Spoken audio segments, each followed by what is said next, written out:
혹시 주변에 많은 사람이 있음에도 불구하고 마음 한구석이 텅 비어 있는 듯한 외로움을 느껴보신 적은 없으신가요? 어쩌면 진정한 외로움은 친구가 없어서가 아니라 자기 자신을 제대로 사랑하지 못해서 생기는 감정일지도 모른다는 생각을 해보셨을까요? 세상의 모든 인간관계를 냉철하고 때로는 비판적으로 바라봤던 철학자 아르투어 쇼펜하우어가 우리에게 건넨 불편하지만 놀라운 진실이 있습니다. 과연 여러분은 그 진실을 마주할 준비가 되어 있으신가요? 우리는 모두 관계 속에서 살아갑니다. 하지만 이상하게도 주변에 친구가 많으면 많을수록 더 깊은 외로움을 느끼는 현대인들이 늘고 있다는 사실 알고 계셨나요? 소셜미디어, 피드를 무심하게 스크롤하다 보면 수많은 친구들의 행복한 모습과 잘 꾸며진 일상들이 마치 우리의 삶을 평가하는 기준처럼 느껴질 때가 있습니다. 좋아요, 숫자 하나에 일희일비하고 타인의 인정과 시선에 목말라 하며 정작 내면의 목소리에는 귀 기울이지 못하는 우리들의 모습이 낯설지만은 않죠. 시끌벅적한 모임 한가운데서도 문득 혼자라는 고립감을 느끼거나 가면을 쓴 채 웃고 있는 자신을 발견하며 깊은 피로감을 호소하는 분들도 많으실 겁니다. 현대 사회에서 친구라는 단어는 참으로 모호해진 것 같습니다. 단순히 아는 사람의 수를 의미하는 것인지 아니면 정말 마음을 터놓을 수 있는 깊은 유대를 뜻하는 것인지 그 경계가 흐릿해졌죠. 우리는 끊임없이 타인과의 연결을 시도하고 네트워크를 확장하려 노력합니다. 하지만 아이러니컬하게도 이러한 노력의 끝에서 찾아오는 것은 진정한 만족감보다는 공허함과 불안감일 때가 많습니다. 왜 우리는 이토록 관계에 매달리면서도 정작 중요한 순간에는 홀로 남겨진 듯한 기분을 떨쳐내지 못하는 걸까요? 이처럼 관계의 역설 속에서 지쳐가는 우리에게 쇼펜하우어는 아주 특별한 통찰을 건넵니다. 그는 인간관계의 본질을 고슴도치 딜레마라는 비유로 설명했는데요. 추운 겨울, 고슴도치들은 서로의 온기를 나누기 위해 가까이 다가가지만 그럴수록 서로의 가시에 찔려 상처를 입게 되죠. 그렇다고 너무 멀리 떨어져 있으면 추위를 견딜 수 없어 다시 가까워지려 합니다. 인간관계도 이와 같다는 것이죠. 너무 가까워지면 서로에게 상처를 주고 너무 멀어지면 외로움을 느끼는 바로 그 딜레마 속에서 우리는 늘 적절한 거리를 찾아 헤맨다는 이야기입니다. 쇼펜하우어는 이러한 인간관계의 본질적인 어려움을 이해하고 서로에게 불필요한 상처를 주지 않기 위한 지혜를 강조했습니다. 그의 철학은 종종 염세주의적이라는 평가를 받곤 합니다만 사실 그의 냉철한 시선 속에는 관계를 더욱 건강하게 만들 수 있는 놀라운 지혜가 숨어 있습니다. 그는 왜 고독을 긍정적으로 바라보았을까요? 그리고 우리가 이 고슴도치 딜레마 속에서 어떻게 내면의 평화를 찾을 수 있을까요? 쇼펜하우어는 타인의 시선과 평가에 흔들리지 않는 오직 자신만의 견고한 내면, 세계를 구축하는 것이 중요하다고 말합니다. 이 세상에서 가장 진정한 친구는 바로 나 자신이라는 것이죠.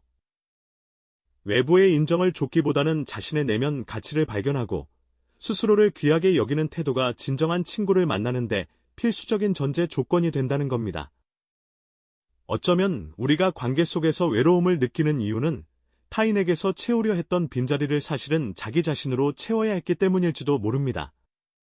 그는 외로움과 고독을 명확히 구분했습니다. 외로움이 타인의 부재로 인한 공허함이라면 고독은 자기 자신과의 깊은 만남을 통해 내면의 성숙과 평화를 얻는 시간이라는 것이죠. 시끄러운 모임 속에서 홀로 고립감을 느끼는 것이 외로움이라면 조용한 공간에서 오롯이 자신에게 집중하며 생각의 깊이를 더하는 것은 고독이라고 할 수 있습니다. 쇼펜하우어는 이 고독을 통해 우리가 얼마나 단단하고 풍요로운 존재가 될 수 있는지 역설적으로 보여주었습니다. 자신을 귀하게 여기는 삶, 그것이 바로 쇼펜하우어가 우리에게 건넨 가장 강력한 메시지인 셈입니다. 이전 이야기에서 쇼펜하우어는 우리가 타인의 시선에 휘둘리지 않고 오직 자신만의 견고한 내면, 세계를 구축해야 한다고 강조했죠. 진정한 친구는 바로 나 자신이라고 말입니다. 외부의 인정을 쫓아 헤매기보다 자신의 내면 가치를 발견하고 스스로를 귀하게 여기는 태도야말로 진정한 관계를 맺는데 필수적인 전제 조건이라는 사실을요. 어쩌면 우리가 관계 속에서 자주 외로움을 느끼는 근본적인 이유는 타인에게서 채우려 했던 마음의 빈자리를 사실은 자기 자신으로 온전히 채워야 했기 때문일지도 모릅니다. 그는 외로움과 고독을 명확히 나누었습니다. 외로움이 타인의 부재로 인한 공허함이라면 고독은 자기 자신과의 깊은 만남을 통해 내면의 성숙과 평화를 얻는 소중한 시간이라고 말이죠. 시끄러운 모임 한가운데서도 홀로 고립감을 느끼는 것이 외로움이라면 조용한 공간에서 오롯이 자신에게 집중하며 사유의 깊이를 더하는 것은 고독입니다.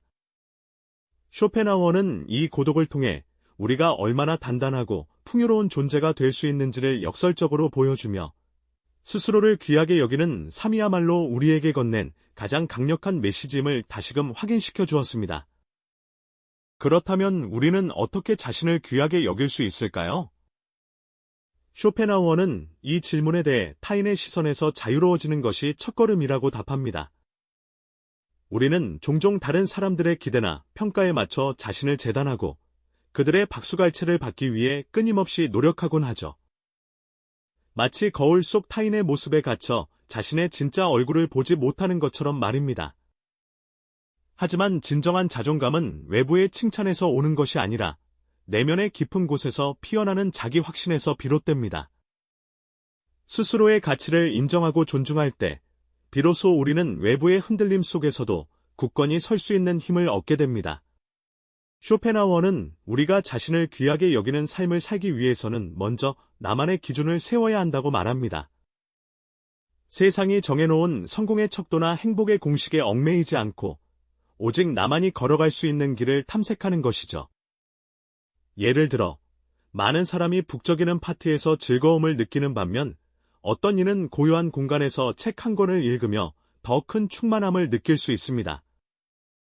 이때 중요한 것은 타인의 시선이 아니라 나의 내면이 진정으로 무엇을 원하는지 귀 기울이는 태도입니다. 불필요한 관계에 에너지를 소모하며 감정의 낭비를 하는 대신 오직 나 자신에게 집중하여 내면의 풍요로움을 추구하는 것이죠. 이러한 태도는 우리의 삶을 얼마나 해방시켜 줄까요? 타인의 인정에 목말라하며 끊임없이 애쓰던 과거의 나를 벗어던지고 오롯이 나 자신의 주인이 되는 경험은 말로 표현할 수 없는 자유를 선사할 겁니다. 마치 오랜 시간 짊어졌던 무거운 짐을 내려놓은 듯한 홀가분함과 함께 내면에서 솟아나는 평온함을 느끼게 될 겁니다. 내가 진정으로 좋아하는 것이 무엇인지, 나를 행복하게 하는 활동은 무엇인지 찾아 몰두하며 시간을 보낼 때 우리는 그 어떤 외부의 시선에도 흔들리지 않는 단단한 자아를 구축하게 됩니다. 흥미롭게도 이렇게 자신을 귀하게 여기는 삶의 방식은 역설적으로 더 깊고 의미 있는 관계를 자연스럽게 이끌어냅니다. 내가 나 자신을 소중히 대하고 사랑할 때 비로소 타인도 그런 나를 존중하고 가치 있게 여기게 되는 법이죠. 더 이상 타인의 평가에 연연하지 않게 되면 우리는 소수의 진정한 친구와 더욱 깊이 있는 대화를 나눌 수 있게 됩니다. 가식적인 웃음이나 텅 빈 대화 대신 서로의 영혼을 어루만지는 진실한 교류가 가능해지는 것이죠. 쇼펜하우어는 이러한 과정을 통해 우리가 얼마나 성숙한 관계를 맺을 수 있는지 보여주었습니다. 자신을 귀하게 여기는 태도는 단순히 이기적인 것이 아니라 건강한 관계를 위한 필수적인 조건이라는 겁니다. 마치 나무가 스스로의 뿌리를 튼튼히 내려야만 아름다운 꽃을 피울 수 있듯이 우리 역시 내면의 자양분을 충분히 채워야만 진정한 우정이라는 열매를 맺을 수 있는 것이죠. 이제 우리는 타인의 시선 속에서 길을 잃지 않고 오롯이 나 자신으로 서는 방법을 알게 되었습니다. 불필요한 모임이나 형식적인 관계에 얽매이기보다는 나의 시간과 에너지를 나 자신과 소중한 사람들에게 집중하는 지혜를 얻게 되는 거죠. 쇼펜하우어의 철학은 우리에게 외로움을 두려워하지 않고 고독 속에서 자신을 더 깊이 만날 용기를 줍니다. 이 용기가 바로 당신의 진짜 인생을 시작하는 첫걸음이 될 것입니다. 그 용기가 바로 당신의 진짜 인생을 시작하는 첫걸음이 될 것입니다. 그렇다면 과연 우리는 어떻게 그 첫걸음을 내딛고 나 자신을 진정으로 귀하게 여기며 살아갈 수 있을까요? 쇼펜하우어는 바로 이 질문에 대한 명쾌한 답을 제시합니다. 그는 우리가 외부의 시선이나 타인의 평가에 휘둘리지 않고 오롯이 내면의 기준을 세우는 것이 중요하다고 강조하죠. 마치 세상의 모든 소음이 잠잠해진 고요한 숲속에서 나만의 길을 찾아 걷는 여행자와 같다고 할까요? 다른 이들이 어떤 길을 걷든 상관없이 오직 나의 발자국만이 나만의 목적지를 향해 나아가도록 하는 겁니다. 내면의 풍요로움을 추구하는 삶은 바로 여기서 시작됩니다. 이는 단순히 화려한 취미나 값비싼 물건을 모으는 것과는 거리가 멀죠. 오히려 세상의 지혜가 담긴 책들을 읽으며 내면의 지평을 넓히고 고요한 사색 속에서 자신만의 통찰을 얻는 시간, 혹은 아름다운 음악을 감상하거나 그림을 그리며 내면의 감정을 표현하는 것과 같은 활동들을 의미합니다. 또 어떤 날은 자연 속을 거닐며 바람 소리에 귀 기울이고 햇살의 따스함을 온몸으로 느끼는 것만으로도 충분히 마음이 충만해지는 경험을 할 수 있을 겁니다. 이러한 순간들은 그 누구의 평가도 필요 없이 오직 나 자신만이 온전히 누릴 수 있는 소중한 선물과도 같죠. 이처럼 자신을 귀하게 여기는 삶을 살아가다 보면 자연스럽게 불필요한 관계에 에너지를 소모하지 않게 됩니다. 과거에는 왠지 모르게 참석해야만 할 것 같았던 형식적인 모임이나 마음이 편치 않은데도 억지로 이어가던 관계들이 점차 의미를 잃게 되는 거죠. 우리의 시간과 에너지는 한정되어 있으니 이를 나의 성장과 행복을 위해 그리고 나를 진정으로 이해하고 아껴주는 소수의 사람들에게 집중하는 지혜를 발휘하게 되는 겁니다.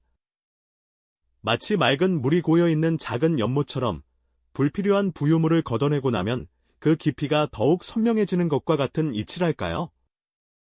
그리고 놀랍게도 바로 이 순간에 진정한 의미의 친구들이 우리 삶에 자연스럽게 찾아오게 됩니다.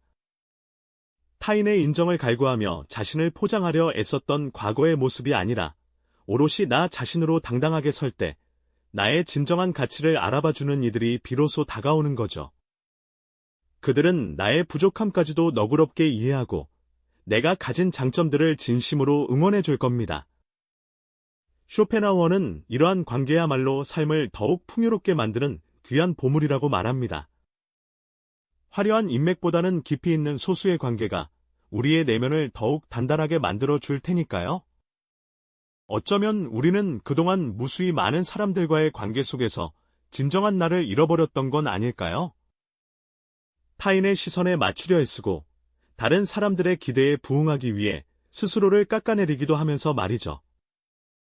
하지만 쇼펜하우어의 철학은 우리에게 용기를 줍니다. 외로움을 두려워하지 않고 고독 속에서 자기 자신과 깊이 대화하며 내면의 목소리에 귀 기울일 때 우리는 비로소 흔들리지 않는 자존감을 얻게 된다는 사실을요. 이 자존감이야말로 어떤 외부의 환경에도 흔들리지 않는 내면의 평화를 가져다주는 가장 강력한 무기가 될 것입니다. 이처럼 나 자신을 가장 소중한 친구이자 동반자로 여기는 순간 우리는 진정한 해방감을 느끼게 됩니다. 더 이상 타인의 평가에 일희일비하지 않고 나의 삶을 온전히 나의 기준으로 채워나갈 수 있게 되는 거죠.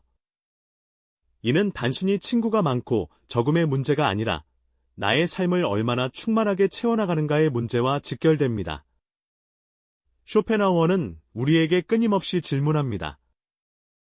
당신은 지금 당신 자신과 진정한 친구가 되어주고 있느냐고요. 이 질문에 대한 답을 찾아가는 과정 자체가 바로 당신의 진짜 인생을 만들어가는 여정이 될 것입니다. 그렇다면 이 물음에 대한 답을 찾아가는 여정은 어떻게 시작해야 할까요? 쇼펜하우어는 바로 이 지점에서 우리에게 자신을 귀하게 여기는 삶의 지혜를 건넵니다. 타인의 시선에서 벗어나 오롯이 나 자신을 위한 기준을 세우고 내면의 풍요로움을 추구하는 삶이야말로 진정한 관계를 위한 첫걸음이라고 말이죠. 마치 튼튼한 뿌리를 내린 나무가 어떤 바람에도 흔들리지 않고 굳건히 서 있듯이 우리도 내면의 중심을 단단히 세워야 한다는 이야기입니다. 자신을 귀하게 여기는 삶은 어떤 모습일까요? 그것은 다른 사람의 칭찬이나 인정에 일희일비하지 않는 태도에서 시작됩니다. 남들이 나를 어떻게 생각하는지에 촉각을 곤두세우기보다 나 자신이 무엇을 좋아하고 무엇에 가치를 두며 어떤 삶을 살고 싶은지에 집중하는 것이죠. 예를 들어, 굳이 남들의 시선을 의식해 비싼 옷을 샀거나 유행을 쫓기보다는 내가 정말 편안하고 만족스러운 것을 선택하는 작은 습관부터 시작될 수 있습니다. 혹은 SNS에서 타인의 화려한 삶을 부러워하며 시간을 보내기보다 내가 좋아하는 책을 읽거나 그림을 그리거나 조용히 산책하는 시간을 통해 내면을 채워나가는 것이죠. 쇼펜하우어는 이러한 내면의 풍요로움이야말로 가장 큰 재산이라고 강조합니다. 외부에서 끊임없이 무언가를 채우려 애쓰는 대신 우리 안에 이미 존재하는 무한한 가능성과 기쁨을 발견하고 가꾸는 일입니다. 마치 보물 지도를 들고 멀리 떠날 필요 없이 내 집 정원에 숨겨진 보물을 찾아내는 것과 같다고 할까요? 이렇게 내면이 충만해지면 불필요한 관계에 에너지를 소모할 필요성을 느끼지 않게 됩니다. 굳이 나를 깎아내리거나 에너지를 빼앗아가는 모임에 억지로 참석할 이유가 없어지는 것이죠. 자신을 귀하게 여기며 내면의 가치를 높여가는 삶은 역설적으로 더 깊고 의미 있는 진정한 친구들을 자연스럽게 이끌어냅니다. 내가 나 자신을 존중하고 사랑할 때 비로소 다른 사람들도 나의 진정한 가치를 알아보고 존중하게 되는 법이니까요. 억지로 관계를 맺으려 애쓰지 않아도 나의 진정성과 내면의 빛에 이끌려 비슷한 가치관을 가진 사람들이 다가오게 될 겁니다. 그때 우리는 비로소 소수의 친구와 함께 깊은 대화를 나누고 서로의 삶을 진심으로 응원하는 진정한 관계의 기쁨을 맛볼 수 있을 겁니다. 결국 외로움이라는 감정은 친구가 많고 적음의 문제가 아니라 우리 자신과의 관계에서 비롯된 것임을 깨닫는 순간이 찾아옵니다. 타인의 시선이라는 무거운 짐에서 벗어나 오롯이 나 자신으로 당당히 설 때 비로소 우리는 흔들리지 않는 진정한 자존감을 얻게 됩니다. 그리고 이 자존감이 우리 내면에 고요하고 따뜻한 평화를 가져다주는 것이죠. 그때 우리는 깨닫게 됩니다. 그동안 진정한 친구를 찾아 외부를 헤매었지만 사실 가장 소중한 친구이자 동반자는 바로 우리 자신이었음을 말이죠. 이 깨달음의 순간은 그동안 타인의 시선에 갇혀 자신을 제대로 돌보지 못했던 후회와 함께 새로운 희망과 해방감을 선물할 것입니다. 현대 사회는 끊임없이 타인과의 연결을 강요하지만 역설적으로 우리는 더 깊은 외로움을 느끼곤 합니다. 쇼펜하우어의 철학은 이러한 역설 속에서 우리 내면의 평화를 되찾고 겉으로만 번지르르한 관계가 아닌 진정성 있는 삶을 살아갈 용기를 줍니다. 나 자신을 귀하게 여기고 사랑하는 것이야말로 가장 강력한 무기이자 가장 따뜻한 위로임을 다시 한번 상기시켜주는 것이죠. 이제 당신은 외로움을 두려워하지 않고 고독 속에서 자신을 더 깊이 만날 준비가 되셨습니까? 그 질문에 대한 답이 당신의 진짜 인생을 시작하는 첫걸음이 될 것입니다. 이 영상이 도움이 되셨다면 좋아요와 구독 부탁드립니다. 여러분의 응원이 제게 큰 힘이 됩니다. 다음 영상에서도 더 유용한 정보를 공유하겠습니다. 감사합니다.